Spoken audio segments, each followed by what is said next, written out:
Ang alamat ng durian. Sa isang bayan sa Mindanao ay may matandang babae na lalong kilala sa tawag na Tandang During. Nakatira siya sa paanan ng bundok. Ang maliit niyang kubo ay nakatayo sa gitna ng malawak niyang bakuran na naliligid ng mga puno. Si Tandang During ay karaniwan ng ginagawang katatakutan ng mga ina sa kanilang malilikot na mga anak. Sabi nila ay lahi ito ng mangkukulam. At ayon sa matatanda, ay sumpa raw ang bakuran ni Aling During. Ang sino mang magnakaw ng kahit na anong bagay mula roon ay hindi na muling makakalabas ng nayon. Ngunit, walang makapagpatunay kung totoo ito. Ang mga tao ay nananahimik na lamang. Iniiwasan si Aling During at kinatakutan siya ng mga bata. Si Tandang During ay nasanay ng mamuhay na nag-iisa. Mula nang mamatay ang asawa at mga anak, ay hindi na siya umalis sa paanan ng bundok. Tahimik siyang tao, at dahil matanda na, ay mas ibig pa niyang asikasuhin na lamang ang mga tanim na halaman. Masungit si Tandang During, kaya iniiwasan ng mga tao. Noong kamamatay pa lamang ng mahal niya sa buhay, ay marami ang nag-alok ng tulong. Ngunit tinanggihan niya. Sa gayon, ay unti-unti na ring lumayo sa kaniya ang mga tao.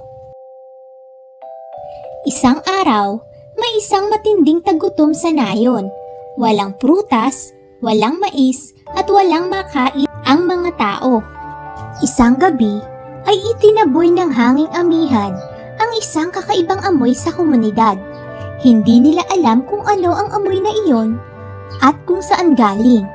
Nanatili ang amoy ng sumunod pang mga araw at patindi ng patindi. Nagpasya ang mga tao na hanapin ang pinanggalingan ng amoy. Nagkaisa silang puntahan ang kubo ni Tandang During at natiyak na doon nang gagaling ang amoy. Hinanap nila ang matanda, ngunit hindi nila ito nakita. Sa halip ay nabaling ang pansin nila sa isang puno na ang mga bunga ay may matitigas na balat at matatalim na tinik. Matagal itong pinagmamasdan ng mga tao sa labas ng bakuran, ngunit walang gustong lumapit.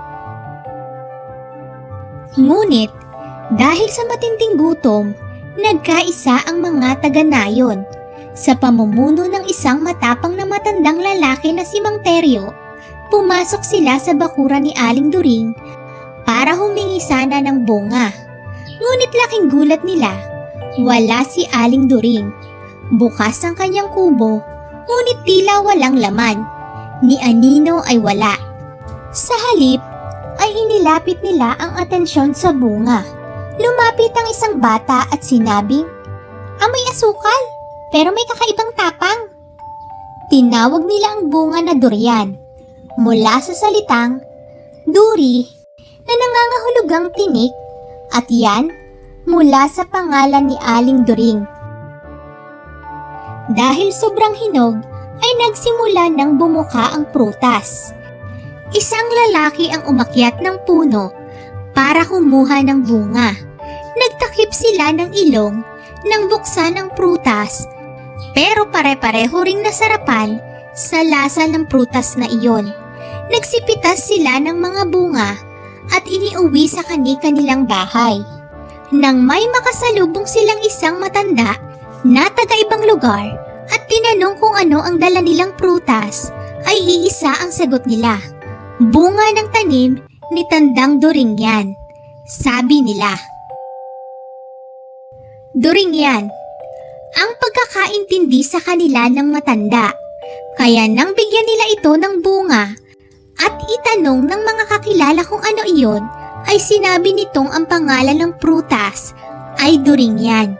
Simula noon, ang bunga ng mahiwagang puno ay namumunga tuwing may kakulangan sa pagkain ang nayon.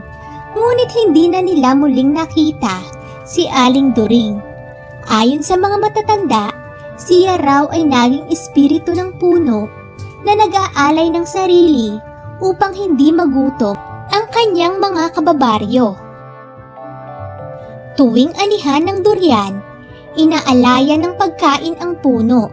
Walang sino man ang nagnanakaw o nagpapabaya rito, sapagkat alam nila na sa bawat duryang bunga, naroon ang pag-aalaga at sakripisyo ni Aling During.